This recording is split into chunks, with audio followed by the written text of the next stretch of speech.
नमस्कार दोस्तों।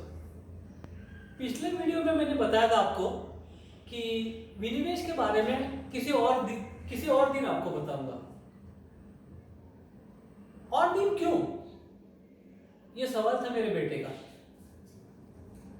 अगर आप शेयर मार्केट का ज्ञान ही बांट रहे हो तो और दिन क्यों? मुझे सही लगा। अभी विनिवेश के बारे में आपको बता दूं तो कैसे रहेगा।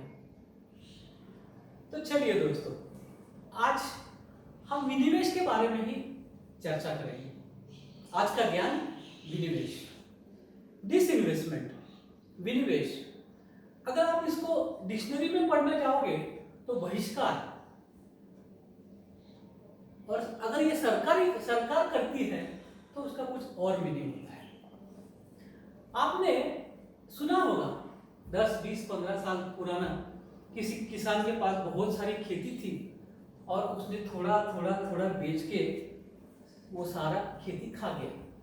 ये क्या है? डिसइन्वेस्टमेंट तो है।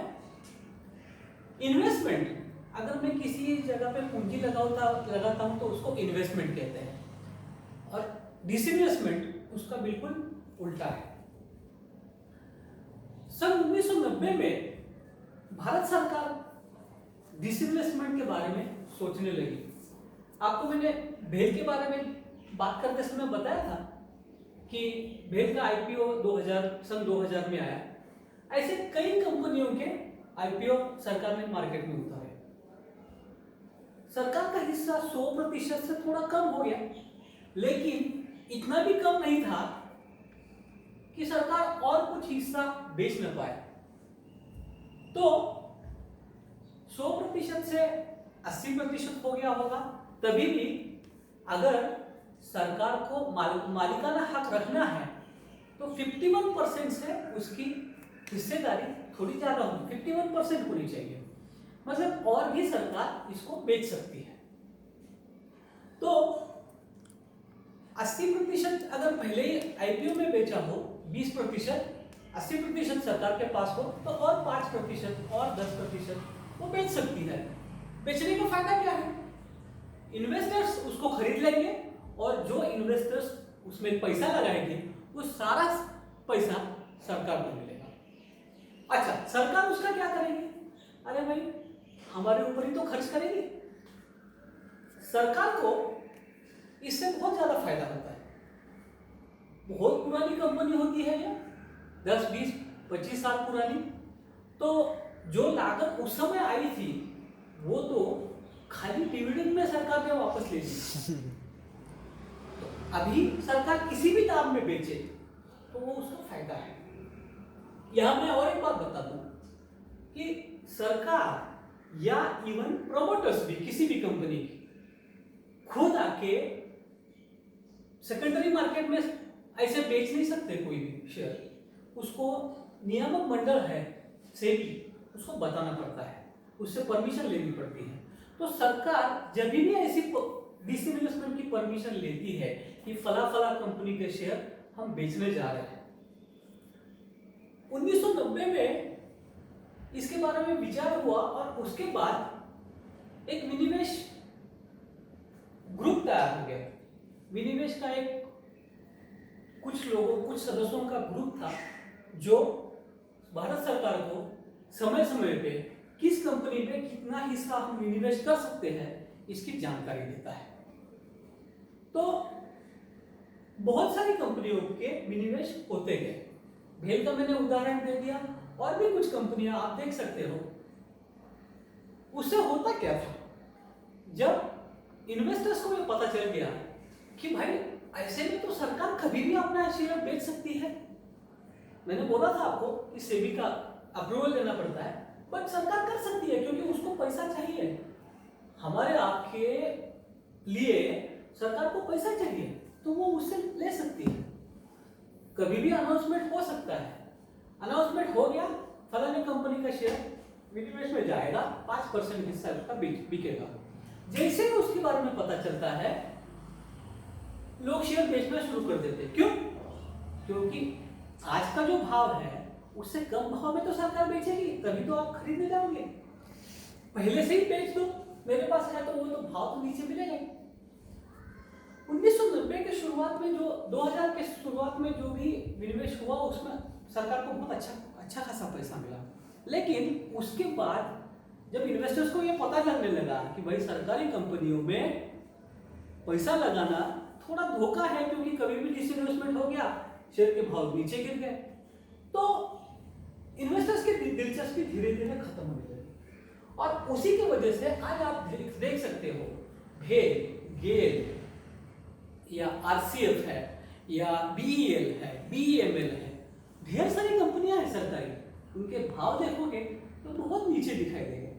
उनकी समकक्ष कंपनियों के भाव आसमान को छू रहे हैं, लेकिन इनके शेयर के भाव जमीन पे है। क्यों?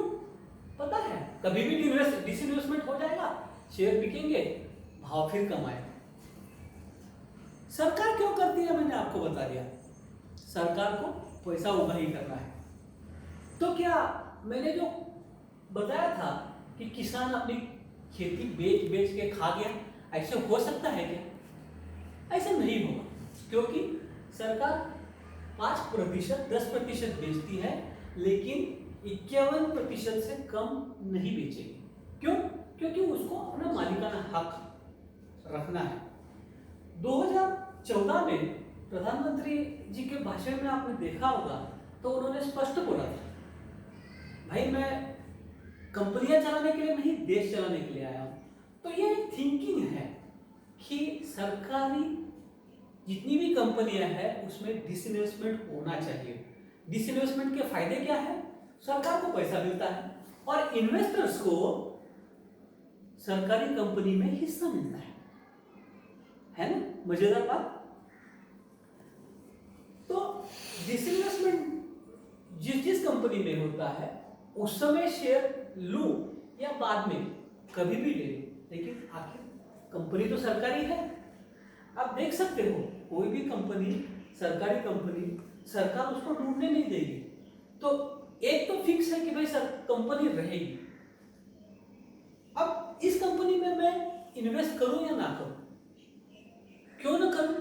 डिविडेंड, मैंने भेल के बारे में बताया, आप कोई भी कंपनी उठा के देखो, एनएमडीसी है, गेल है, आईओसी है, बीपीसीएल है, सारी कंपनियां बहुत तगड़ा डिविडेंड देती है। तो हमें यह भी भूलना नहीं चाहिए कि सरकारी कंपनियों में डिविडेंड अच्छा मिलता है, और सरकार की कंपनी मतलब मेरी कंपनी है तो उसमें मैं क्यों ना लूं? सरकारी कंपनियों में कंपनियों के शेयर लेने में कोई हर्ज नहीं है। ये बात आपको ध्यान से समझ लेनी चाहिए कि कोई भी सरकारी कंपनी में मत ले लो, देखिए, परखिए क्या कंपनी करती है, कैसी करती है, उसमें पैसा कितना लगा हुआ है, उससे पैसा कितना मिलता है, उसी कंपनी पे लगा लिया। लेकिन सरकारी कंपनी और मेरी कंपनी तो पैसा लगाना चाहिए, डिविडेंड अच्छा मिलेगा। डिसइन्वेस्टमेंट क्यों करना है ये मैंने बता दिया, उसका सरकार को क्या फायदा होता है ये मैंने बता दिया, और हमें क्या फायदा होगा ये भी मैंने आपको बता दिया। तो कौन कौन सी कंपनी है? बहुत सारी है, आप ढूंढोगे मिलेगी। तो दोस्तों डिसइन्वेस्टमेंट के बारे में मैंने आपको आज के सत्र में बता दिया। मुझे लगता है इतनी जानकारी हमारे और आपके लिए काफी है। इस जानकारी के बदौलत हम शेयर मार्केट में और कुछ ज्ञान ले सकते हैं। दोस्तों जाते जाते मैं ये बोलूंगा, आप मुझे सब्सक्राइब मत कीजिए। क्यों? बात सही है आपकी, मेरे ऊपर भरोसा नहीं है, नहीं, आप मुझे परखना चाहते हो, जांचना चाहते हो। मैं यही तो आपको सिखा रहा हूं। शेयर मार्केट में हर चीज जांचिए, परखिए और तब पैसा लगाइए। अंधेपन से शेयर मार्केट में मत उतरिए। हाँ, लेकिन आप वीडियो शेयर तो कीजिए, क्या पता आपको नहीं किसी और को ये जानकारी जरूरी पड़ेगी। और हाँ, नीचे जो कमेंट दिया है उसमें कमेंट भी कीजिए। नमस्कार।